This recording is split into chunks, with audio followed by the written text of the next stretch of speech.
Boa tarde. Ou boa noite já, né? Uma tarde e noite. Vocês viram aqui que tem que colocar do lado mais canhoto para poder manusear a colinha, né? Porque como é que eu vou fazer relação com esse currículo que foi lido, né? Se eu não trouxer colinha, não tem como, né?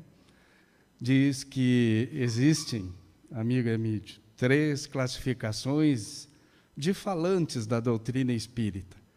Diz que é aquele orador espírita, que nem Divaldo Pereira Franco, Raul Teixeira, os palestrantes espíritas, que são alguns que estão até aqui, e numa terceira categoria diz que é os conversadores espíritas, no qual eu me incluo. Então, vocês perdoem aí qualquer deslize, né? Qualquer falta até de conhecimento.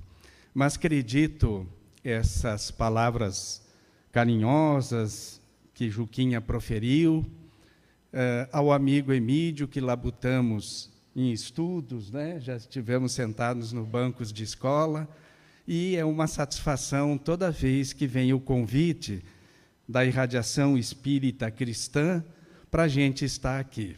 Faço um certo esforço, mas aceito o convite com o coração bastante alegre. Então, eu estou assim me sentindo, estou aqui com a esposa que me acompanha nas nossas viagens, com o coração, Emílio, Juquinha, Léo, Durval, bastante alegre, Marisley aqui, né, esposa do querido amigo Emílio, com o coração bastante alegre, e daí já me fico um pouco à vontade para conversar, então, já que somos conversadores espíritas, né, de um tema que é bastante chamativo, assim, é bastante instigado pela nossa doutrina, porque nós temos um princípio nobre que vai dizer que fora da caridade não há salvação, não é? E o tema de hoje que trago aqui para vocês é caridade.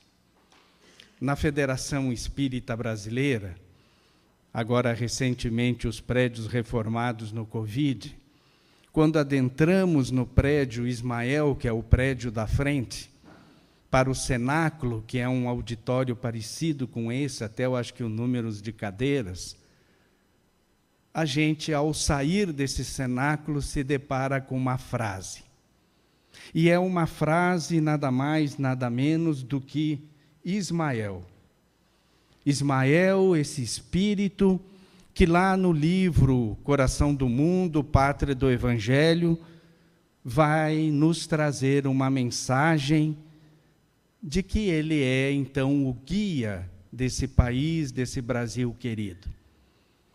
Em 1880, ele diz assim, trazido na revista Reformador, número 118, ano 118, número 2053, em abril de 2000, foi repetida essa mensagem. A missão dos espíritas no Brasil é divulgar o Evangelho em espírito e em verdade. A missão dos espíritas no Brasil é divulgar o Evangelho em espírito e verdade. Os que quiserem cumprir o dever a que se obrigaram antes de nascer, então nós temos um compromisso de projeto reencarnatório nesse sentido, deverão, pois, reunir-se debaixo deste palio trinitário, Deus, Cristo e caridade. Onde estiver esta bandeira, aí eu estarei, Ismael. Então, esse trinitário para nós, de Deus, o Pai Criador, o seu médium, com a missão de vir à Terra trazer essa doutrina que vai nos guiar a nossa evolução espiritual, Jesus. E que poderia ter a outra classificação, quem sabe, um nome terreno, Kardec, Chico e tantos outros missionários que nós conhecemos. mas a bandeira desfraldada por Ismael, para nós espíritas, e convocando a todos nós a nos unirmos nessa divulgação, é caridade. Ele não deixa outra palavra mencionando qualquer entidade que seja desencarnada ou encarnada. Então, essas palavras de Ismael, elas culminam com o nosso princípio nobre da doutrina espírita, de que fora da caridade não há salvação. Desfraldada essa bandeira, que é uma bandeira, antes de tudo, de muito amor, nós estamos todos nós convidados a nos incluirmos.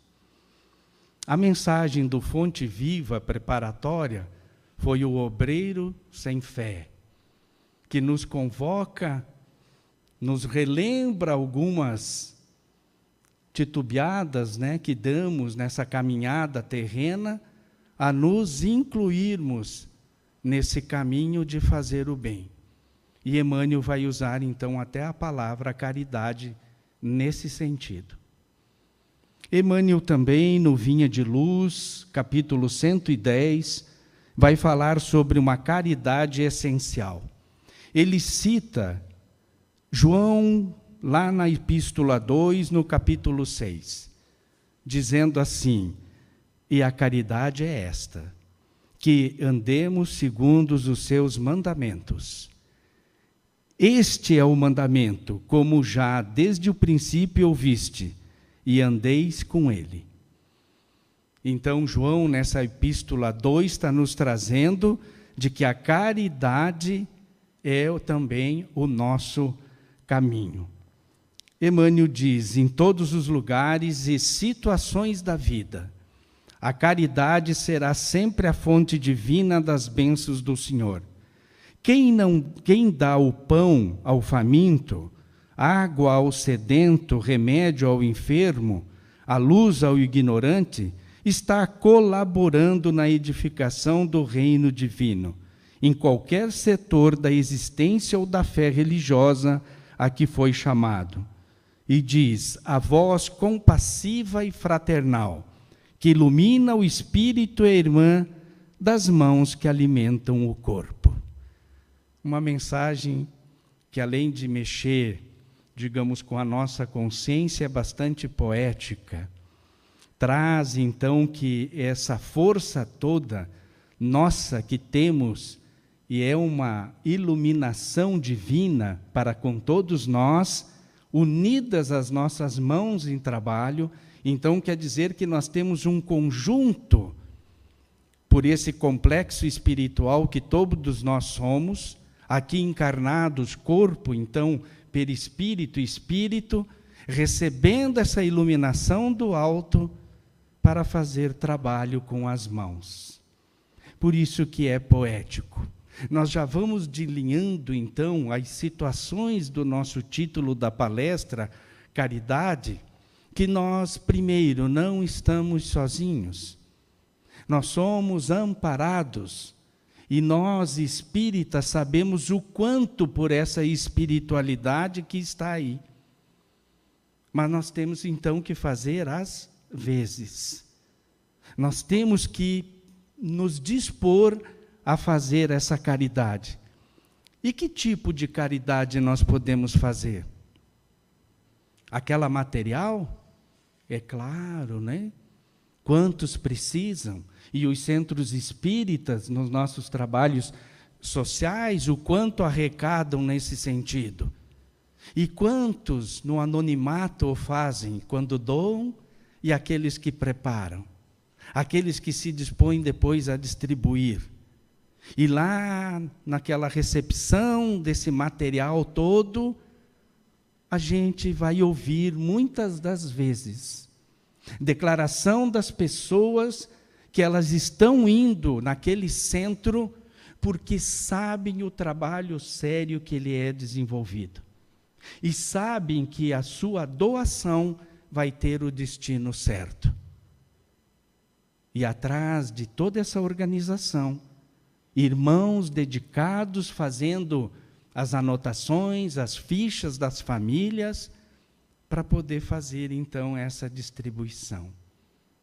E essa semana, na federação, uma mensagem de um padre aqui de Goiânia, dizendo o quanto, fazendo uma relação sobre caridade, ele vai classificar a caridade dos espíritas como excelente. Nesse sentido, então, da organização.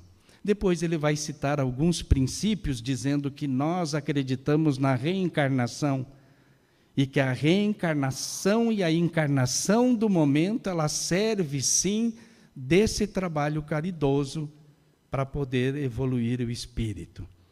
E ele vai dizer que muitas correntes do cristianismo, algumas seguiam tanto só pela fé. A salvação pela fé e não, então, tanto pela caridade e pelo trabalho. Respeitemos as doutrinas. O importante é nós termos no coração que o nosso princípio é que fora da caridade não há salvação. E que essa bandeira, esse trinitário de Ismael, é o nosso guia. Deus, Cristo e caridade na mais ampla, definição que nós possamos alcançar nesse sentido. E como disse que trouxe uma colinha, então vamos nos guiar com Paulo agora aqui. Paulo vai definir caridade para nos ajudar. Está lá em 1 Coríntios, no capítulo 13, do versículo 1 a 7, e do versículo 13 também. Paulo vai dizer assim: caridade é paciente. Então, para ser caridoso, temos que ser paciente. O Juquinha está vendo aqui, o Emílio, eu sublinhei em vermelho. Por que será?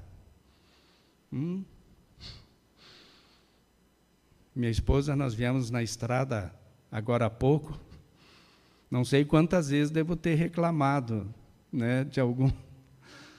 E a caridade é paciente, seu Duval, está escrito aqui. Então, se eu estou sendo impaciente, eu já estou deixando de ser caridoso. Não vamos confundir, paciência também com omissão.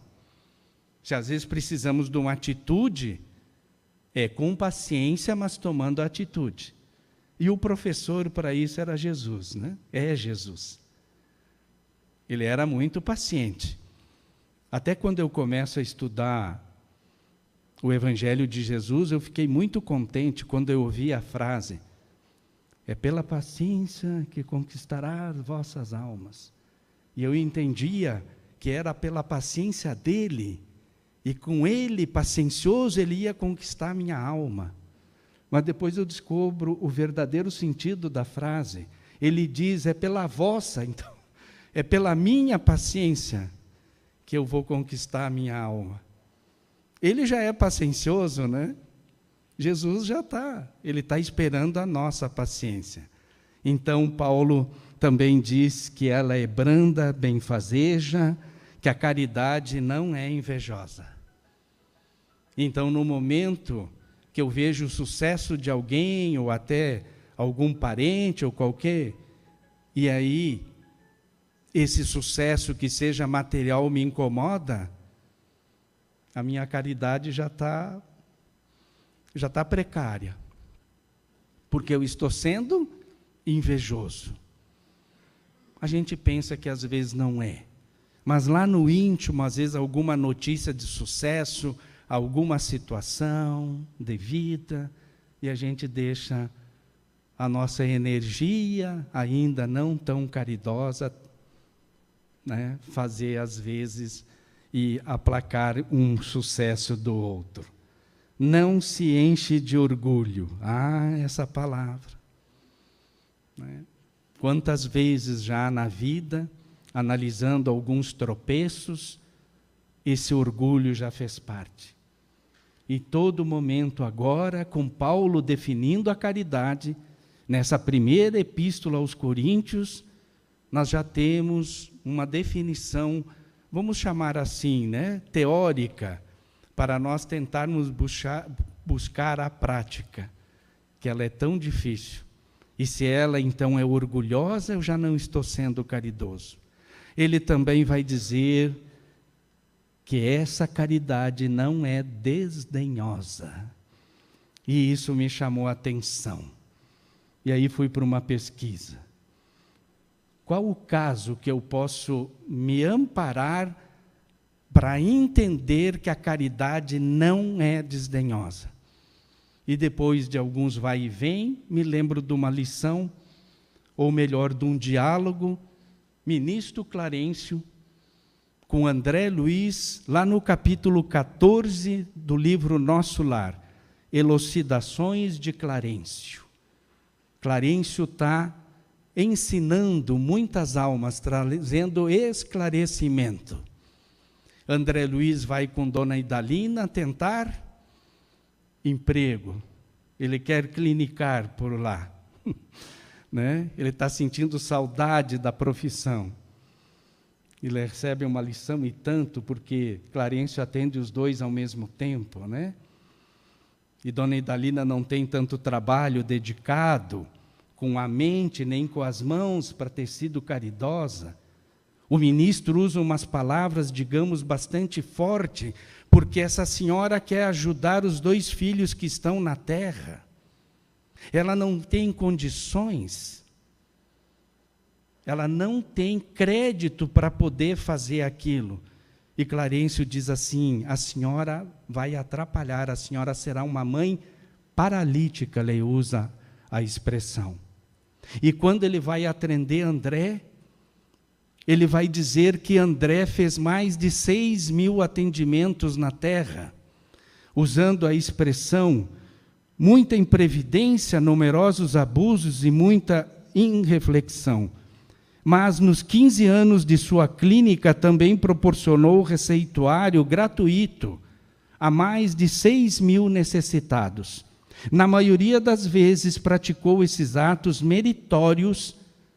Então o ato da caridade ele é meritório, mas como que André pratica?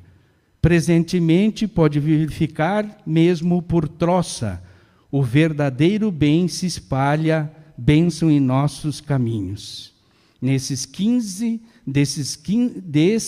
beneficiados, 15 não esqueceram e têm enviado até aqui veemente apelos a seu favor. Como é que Paulo diz que a caridade não pode ser desdenhosa? Usarmos de desdém. O que é desdém?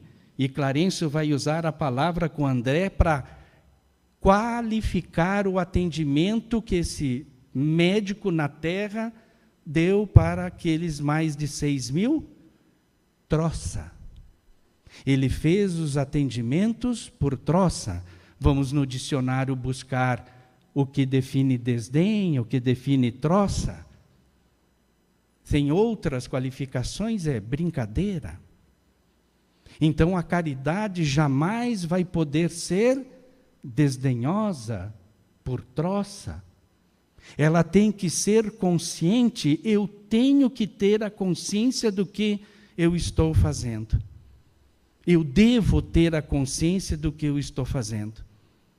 Então jamais ela poderá ser desdenhosa, essa caridade. Como é que nós poderíamos, talvez, ser sérios, então, para fazer a caridade? Me passa isso na cabeça. A gente tem a teoria. Está aqui uma explicação. Está aqui um caso concreto do André.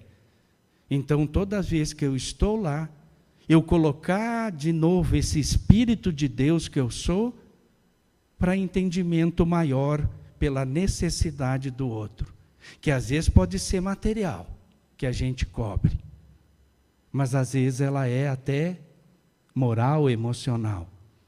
E aquela pessoa que eu encontro na esquina, no consultório médico, na fila do ônibus, em qualquer situação, lá no cafezinho do emprego, ela vai desabafar, ela vai trazer algum tipo de angústia, de anseio, de dificuldade, de dor, de sofrimento.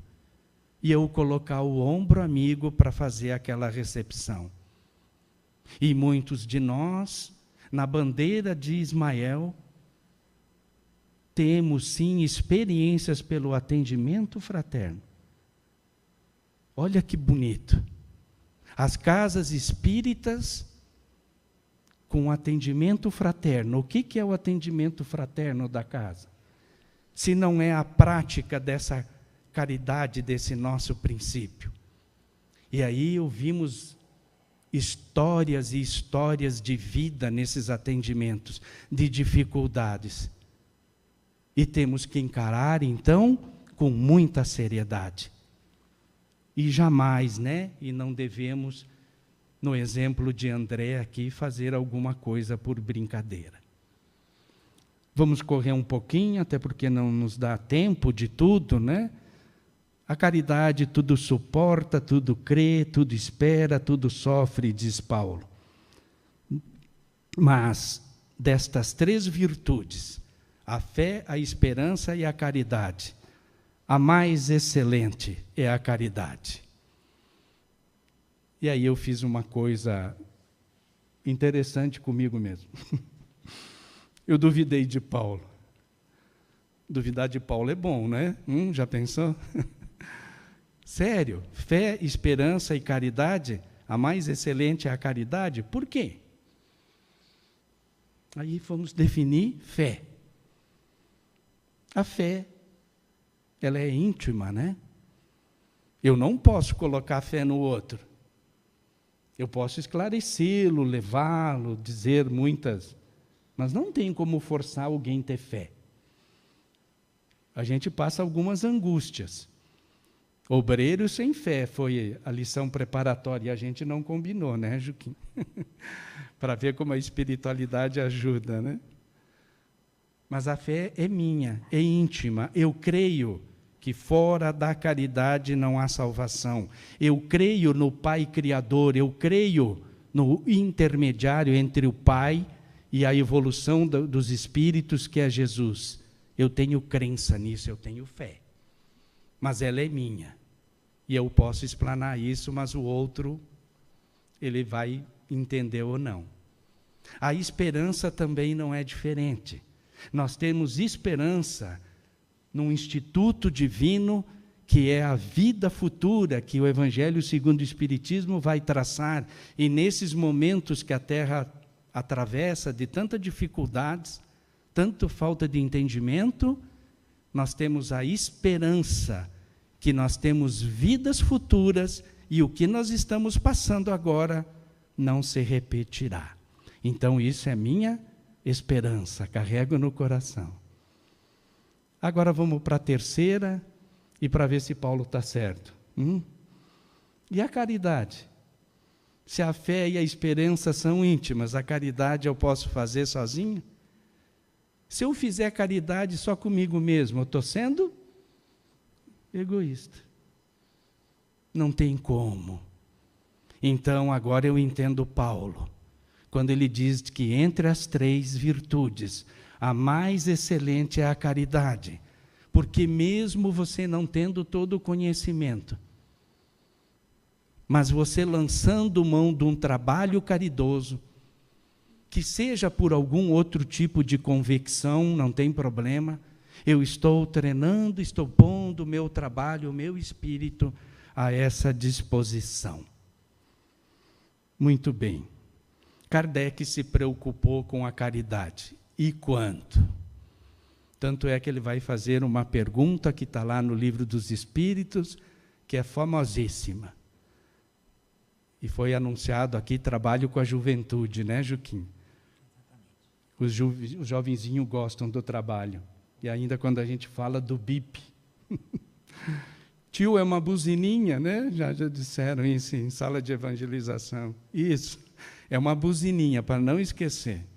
Porque a questão 886, Kardec pergunta assim, qual o verdadeiro sentido da palavra caridade? Vírgula, como entendia Jesus? Então, não é como eu entendo. Kardec quer saber da espiritualidade, ele quer extrair da espiritualidade um ensinamento nobre. Como é que Jesus entende caridade? Aí vem a resposta: benevolência para com todos, indulgência para as imperfeições dos outros, perdão das ofensas. É assim que Jesus entendia caridade. Se nós formos abranger toda essa extensão, não tem, então, como nada ficar fora daquele ser, né, divino, Jesus, do que ele era caridoso nesse sentido. Por que é BIP? Porque se juntou o B de benevolência, o I de indulgência e o P de perdão para definir. E aí é um modo lúdico para a gente levar para a juventude, até para nós lembrarmos como é que Jesus definia a caridade. Benevolência, indulgência, perdão. E aí podemos sair dando buzinadinhas por aí, né? Um amigo contava, diz que a família espírita estava lá correndo algumas fofocas, né? Diz que o titio mais velho levantou e passou na bip, bip, bip, dando só para instruir, né? É bom a gente dar uma buzinadinha, então. Muito bem, queridos. Esse capítulo, essa questão da caridade, esse assunto, também está no capítulo 15, Necessidade da Caridade, segundo São Paulo. E a gente trouxe as definições de São Paulo, que foi da epístola primeira, né, aos Coríntios. E Kardec vai escrever assim, item 7 desse capítulo 15. Paulo compreendeu de tal modo essa grande verdade que disse: ainda que eu tivesse a linguagem dos anjos, que tivesse o dom da profecia, que penetrasse em todos os mistérios, que tivesse toda a fé possível, ao ponto de transportar montanhas, se não tiver caridade, nada sou. Então, me parece que Paulo já elevou a caridade à excelente virtude. Nós podemos ainda, e eu acho que é muito natural no estágio atual do qual estamos, tropeçar em muitas situações. Como dei o exemplo no trânsito aí, dando as reclamadas e sendo impacientes e outras situações, até com aqueles que vivem. Mas se eu coloco a bandeira de Ismael no coração e me esforço a fazer uma caridade que seja semanal, pelo menos algum trabalho. Eu sempre me refiro à casa espírita, não poderia ser diferente. Oferece tantos, desde o atendimento, a livraria, tem o passe, tem as facilitações, que às vezes são carentes de facilitadores, estudos. Tem outras participações na assistência social. Falamos do atendimento fraterno. Tem outras caridades, como aquelas, digamos, familiares. Que tal um dia a gente levantar e dizer assim, doutor Emídio, hoje não vou discutir. Não vou ganhar o processo, né? Que a gente às vezes quer ganhar o processo. A palavra última é minha. E a gente fazer um esforço, né, de segurar a nossa opinião mais forte. É um treino, mas começamos com as pequeninas coisas nesse sentido. Agora nós vamos num ponto. Um instituto divino captado pelo codificador, que é muito instrutivo e eu diria interessantíssimo. Por quê?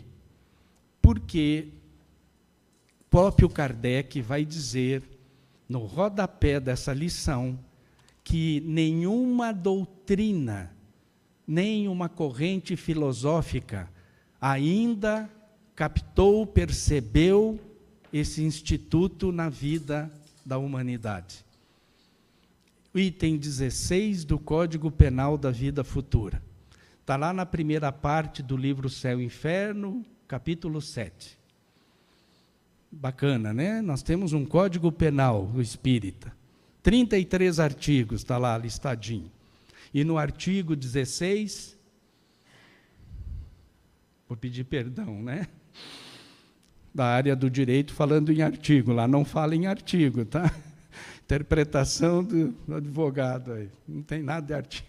É itens, afinal de contas, né? No item 16, então, Kardec vai dizer que para aplacar uma falta, quem aplacar uma falta? Nós, criaturas de Deus.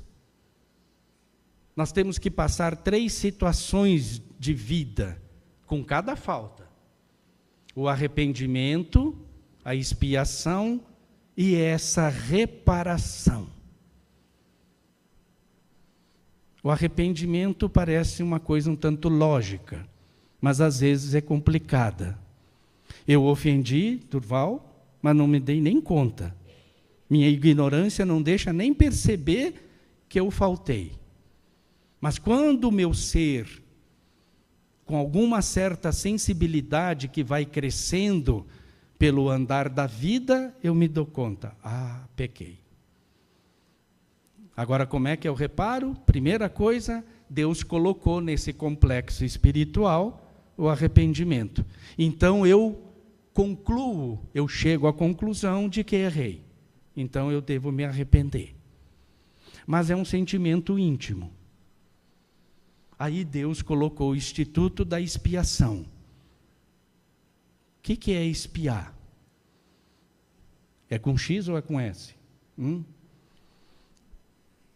A gente fala isso com X, né, Léo? Sem dúvida. Porque expiar é pagar, é remir. O com S é a gente ficar olhando. Porque às vezes nem devemos ver muita coisa, né? Então vamos ficar só com o X lá, expiar. Deus criou um instituto que nós devemos fazer a quitação. O tempo pega, né? Tem uma historinha de Jesus ainda. Gente, é muito interessante esse expiar. E aí nós falamos, volta e meia, repetindo outros institutos até humanos, como dente por dente, olho por olho.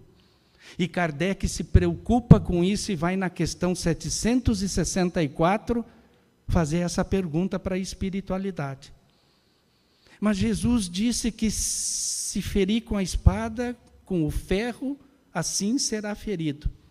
E o que a espiritualidade vai responder nesse sentido?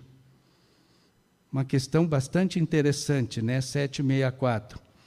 Ele vai dizer assim: cuidado com estas palavras. Cuidado com isso que vocês estão fazendo. Porque quem criou essa lei de talion, tal e qual, é Deus.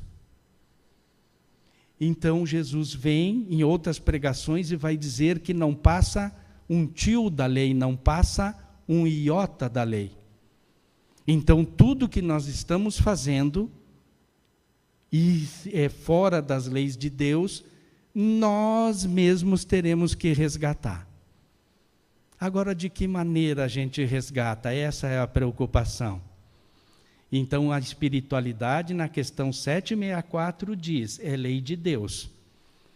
Falando em Talion, né, lá por tanto, um aluno diz assim, prof, mas esse cara que inventou o dente por dente, não foi ninguém, Talion é um instituto, né, tal e qual, não é uma pessoa, que está lá registrado no Antigo Egito, 1700 anos antes de Cristo, já estava esse conceito impregnado na sociedade. E ele é um instituto que evolui a humanidade. Por que o dente por dente? Para ser igual. Porque se alguém roubasse, por exemplo, um animal nosso, antes do instituto tal e qual, a pessoa ia lá, tirava a vida de quem pegou o animal e trazia um animal ou até mais um. Quando vem o tal e qual, é para igualar. E a expiação, então, ela é igual ao que nós cometemos. Só que entra daí uma situação. Deus, Cristo, caridade, esse Pai Criador, Ele cria mecanismos para nós tentar evoluir. E aí a questão é a 676. Como que a gente consegue aplacar a falta? Kardec vai perguntar nessa questão: por que é dado o trabalho ao homem? Por que das nossas profissões?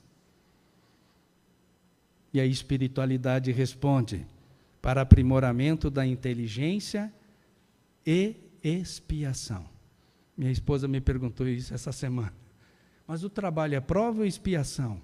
Eu sempre achei que era uma prova, mas é expiação. A espiritualidade nos diz. Então, todos nós, pelos trabalhos que desenvolvemos, inclusive o profissional, estamos de alguma forma expiando.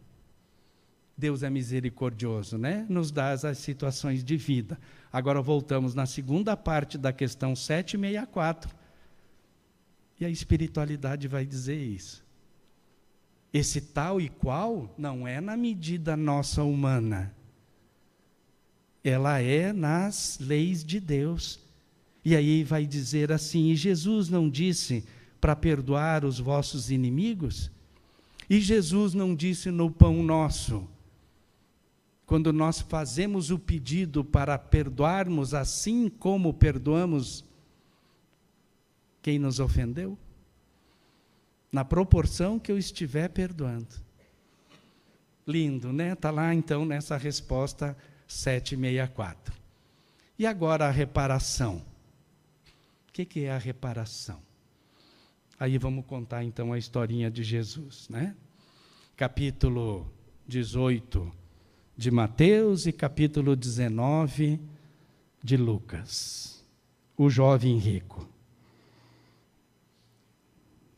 Eu decorei a história. De tanto que ela exemplifica, talvez, a reparação. Como que acontece essa lição bíblica? Um jovem se aproxima de Jesus. Talvez Jesus estivesse numa assembleia parecida com essa, com os seus discípulos. Talvez Jesus estivesse caminhando, mas chegou um ser que era jovem naquela encarnação, que é denominado, então, intitulado rico, e diz assim: mestre, bom mestre, o que faço para conseguir a vida eterna? Como que eu consigo? Jesus dá uma primeira lição para ele. Por que me chamas de bom, se bom mesmo é Deus Pai? Então Jesus já está colocando aquele jovem, né, nas suas lições. Deus, Cristo e caridade. Esse intermediário de Deus nos trazendo as lições. Talvez nós aqui, gente, temos que nos colocar na posição desse jovem. Porque eu acredito que todos nós, dia desses, mais cedo ou mais tarde, nós vamos receber esse convite. Jesus vai fazer convite para ele. Aí Jesus emenda e diz assim: guarda os mandamentos. Gente, quando Jesus faz isso, Jesus tem o maior respeito, e ele é tão caridoso como vimos, ele não desdém, e ele vai espichar essa conversa, esse papo com esse jovenzinho. E tem outra questão pedagógica aqui agora. Ah, se sou eu o professor, e quantas vezes fiz isso, doutor Emílio? Um aluno perguntar alguma coisa, e eu, naquele professoral, constranger o aluno e dizer assim: diz aí, vamos ver até onde você sabe. Que coração de Jesus, né? O que Jesus vai fazer, gente? Guarda os mandamentos. O jovenzinho diz quais. Jesus não pede para ele dizer quais são os mandamentos. Eu acho isso de uma caridade enorme que Jesus está demonstrando. Jesus quer dizer para ele. Não quer constrangê-lo em perguntar quais, porque se ele perguntou quais, é porque ele sabe pelo menos alguns, né? É o que dá a entender. Aí Jesus diz para ele: não matarás, não roubarás, não adulterarás, não dará falso testemunho. Amará pai e mãe, e o próximo como a si mesmo. É esses mandamentos que Jesus dá para ele. Agora vem uma resposta impressionante. O jovenzinho diz assim: mestre, já guardo todos eles. Se é comigo a conversa, acho que Jesus ia encerrar o papo ali, viu? A ponto final. O que Jesus faz quando o jovem declara isso? Gente, o jovem tem potencial, porque senão Jesus não emenda. Jesus agora vai, impressionante, ele guarda tudo. Então Jesus agora faz outra pergunta para ele. Perfeição, né? Essa palavra que a gente ouve na doutrina espírita tanto. Queres ser perfeito? Jesus pergunta para ele. O texto bíblico não registra, mas o jovenzinho deve ter acenado com a cabeça, né? Porque ele deve perguntar: sim, eu quero. Queres ser perfeito? Agora Jesus vai dar 5 comandos para ele que ele tem que fazer. Nós estamos falando do Instituto da Reparação, lá do item 16 do Código Penal da Vida Futura. Vai, Jesus diz assim. E o jovem é rico. Ele poderia ter dito: manda um serviçal, teu capataz, administrador, fazer tal coisa. Jesus não diz isso. Vai, então ele tem que ter o livre-arbítrio, ele tem que ter a ação de ir. Fazer o quê? Vender tudo. E ele é rico, ele tem poderes materiais, né? Vendendo tudo, fazer o quê agora? Jesus dá mais um comando: doa tudo. E Jesus completa: terás um tesouro no céu. Acabou aí agora? Não, né? A gente sabe da história. O que Jesus vai dizer para ele agora? E nós estamos definindo o que é reparação. Jesus diz assim: agora você volta. Você fez tudo isso, foi, vendeu e doou, agora retorna. Vamos perguntar: para quê? Por que ela é para retornar? Jesus vai usar a expressão, né? Siga-me, para seguir Jesus. E aí vai seguir Jesus e nós podemos fazer outra pergunta: seguir Jesus para quê? O que ele vai fazer? Como é que é um instituto que Kardec define que a humanidade ainda não percebeu? A reparação. E nós podemos, dentro do nosso título de hoje, caridade, definir que essa reparação é uma grande caridade, porque eu imagino esse jovem seguir Jesus. O que Jesus oferece para ele? Se Jesus mesmo declara que materialmente ele não tem uma pedra para encostar a cabeça, né? Então o caminho é pura caridade, pura reparação. E as questões 125 e 126, uma reflexão, antes da gente terminar a historinha do jovem e ir para a mensagem final, é um alento. Digamos que ela está um pouco na entrelinha, mas sempre me preocupou as aprontadas que a gente dá nessa vida, mas vamos recolher até o último sinalzinho, como Jesus disse, mas a gente chegar depois e olhar para trás como nós nos sentiremos. E a questão 125 e 126 do Livro dos Espíritos vai dizer que Deus não vai olhar e ninguém mais vai ver um espírito criminoso, espírito corrupto, espírito maldoso que foi. Mas com o Instituto da Reparação, ele chegará lá limpo de coração. E todos nós, então, chegaremos na pergunta de Jesus para o jovenzinho se queria ser perfeito. Chegaremos lá, então, com essa perfeição. Questão número 10 do Livro dos Espíritos, né? 10 e 11, que falta um sentido para a gente ainda perceber toda a grandeza de Deus. E na questão 11 vai dizer que é a perfeição. Então nós temos esse traçado como espírito. O livro é Primícias do Reino, Amélia Rodrigues, O Espírito, na psicografia de Divaldo Franco. Uma semana depois, o jovenzinho está numa corrida de biga. Corrida de biga, aquelas carrocinhas, né, da época lá de Jesus. Tem um filme Ben-Hur que passa essa corrida de bigas. Então o jovenzinho não aceita o convite de Jesus. Ele fica tristonho, diz o texto bíblico, e ele volta para os afazeres materiais.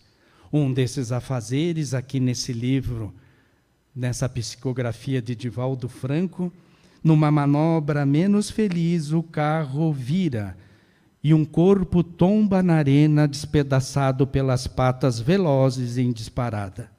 O moço rico sente as entranhas abertas, o suor e o sangue em patas de lama, a respiração entertorrada. Enquanto escravos precípites arrastam-no na pista, foge mentalmente a cena brutal que o esmaga, e entre as névoas que lhe sombreiam os olhos, parece vê-lo.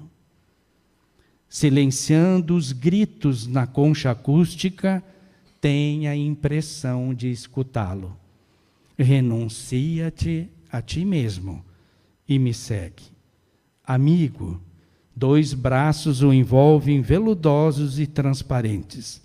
Apesar da face deformada e lavada pelas lágrimas, pelo suor e o sangue, ele dá a impressão de sorrir. Então, pelo que diz Amélia Rodrigues, e agora nós vamos entender por que Jesus, como falamos, espicha o papo com ele, esse jovem era merecedor, inclusive, da acolhida de Jesus no seu passamento, lá na pista de corridas de carroça de biga, né? Jesus estava presente. Queridos, a caridade, então, nesse chamativo primeiro que recebemos do Espírito Ismael, esse Espírito padrinho desse país, e também não esquecendo que essa caridade é um esforço pessoal de cada um de nós, nós vamos encerrar aqui num dito do saudoso Divaldo Pereira Franco, que para mim tem a ver com o tema. Fui escolher alguns e me lembrei dessa passagem. Divaldo, no livro Divaldo Responde, número 2, ele cita Emmanuel. É curtinha, mas bastante significativa. Então a gente encerra dizendo assim: fala a criatura para com o Criador pela oração. O Criador responde à criatura pela inspiração. E o Criador ajuda a criatura por meio das outras criaturas. Com essa bandeira, então, da caridade, nos despedimos, deixando um abraço no coração de todos e nos lembrando que a caridade é a nossa bandeira como princípio da nossa querida doutrina. Boa noite.